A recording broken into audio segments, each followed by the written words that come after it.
আমার জঙ্গলে এসে ফল খেতে খুব ইচ্ছে করছে। চলো না আমরা ফল কুড়াতে যাই। আচ্ছা দাঁড়া মা, আরো কিছু ফুল তুলে নিয়ে তারপর ফল কুড়াতে যাব।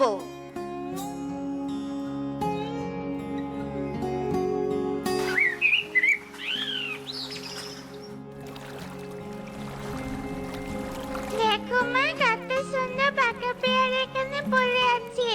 দেখে মনে হচ্ছে খুব মিষ্টি হবে। আগে খেয়ে দেখি, যদি মিষ্টি হয় তাহলে আরো কিছু পেয়ারা ছেড়ে নিয়ে যাব। এরপর তোকে যেই না পেয়ারা খেতে যাবে তখনই সেখানে একটি খরগোশ ছানা চলে আসে। এই যে পাখি, ওই পেয়ারা তুমি খেও না, খেও না।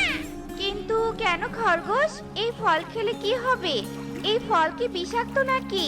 না না, বিষাক্ত না, কিন্তু পরে সবটা বলবো। এখন বাঁচতে চাইলে তাড়াতাড়ি এখান থেকে পালিয়ে যাও। যাও, চলে যাও। এ কথা বলে খরগোশ ছানা সেখান থেকে চলে যায়। মা টুকি, তাড়াতাড়ি চল, আমরাও এখান